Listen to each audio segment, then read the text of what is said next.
historic attack on our rights, security, and prosperity has led to a ton of emails from viewers who usually say something to the effect of, quote, "I've lived X number of years and I've never seen it this bad in the United States," end quote.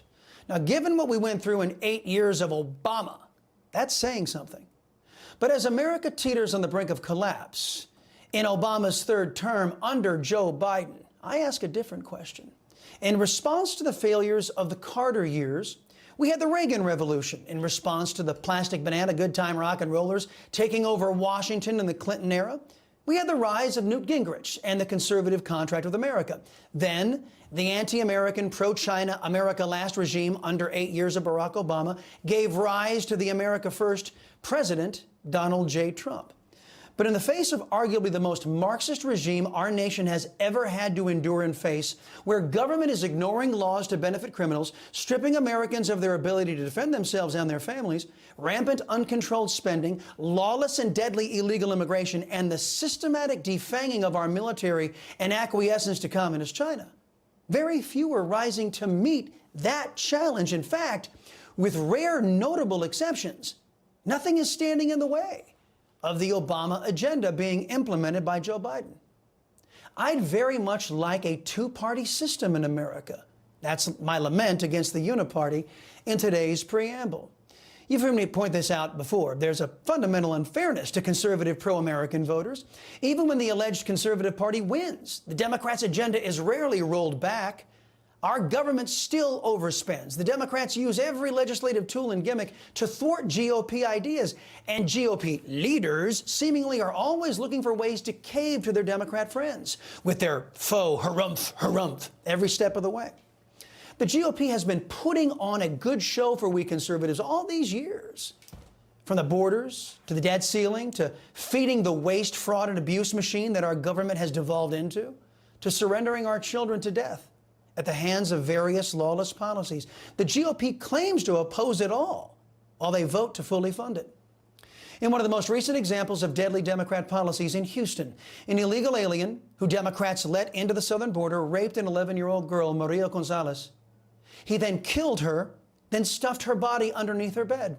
As we saw with the recent shooting in Florida, if innocent death works in favor of the Democrats' agenda, like robbing our people of their right of self-defense and accusing America of being a racist nation, coverage is off the charts, with left-wing media and Democrats shouting it from the rooftops, social media and the like.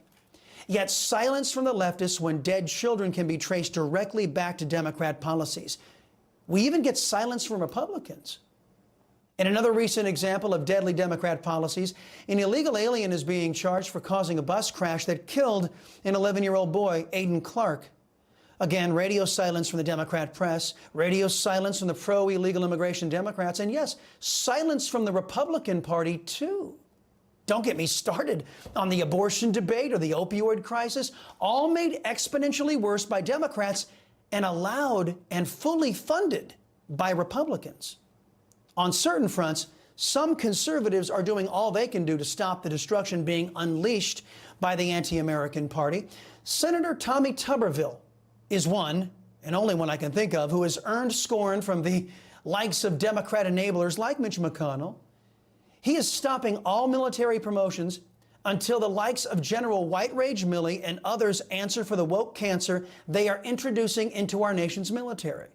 Not only is this saving the American taxpayers a little money, but it's also preventing the promotion of officers who are politicized ideologues who will bend to a transformative dogma that will sacrifice readiness of our armed forces in favor of a perverted, divisive, left-wing agenda. So if one conservative senator can take a stand here, using every means he can to stop the Democrats' harmful agenda, in the same manner, by the way, Democrats are using their power when they're in the minority to stop conservatives' pro-American agenda, what excuses do the rest of the GOP ruling class have?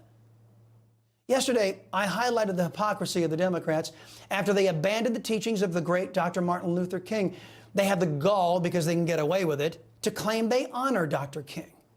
In their tweet, they brought up the horrific lynching of Emmett Till, who was only 14 years old when he was kidnapped and brutally lynched 68 years ago.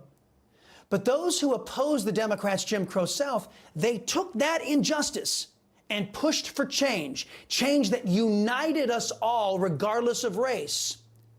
Like their communist friends in China, the Democrats here stole and co-opted that tragedy and triumph of the civil rights movement, a movement founded to defeat the Democrats' Jim Crow agenda. Then they twisted and warped their co-opted issue to serve their Marxist agenda.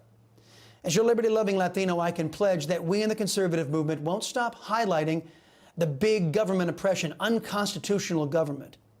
But what's stopping other conservative media, fair media, and the GOP from taking the tragedy of an 11-year-old white boy, Aiden Clark, and an innocent 11-year-old Latina girl, Maria Gonzalez, and use their deaths as a rallying cry to stop lawless leftists in our government and in the Congress? That's a sincere question. What's stopping the GOP from doing that?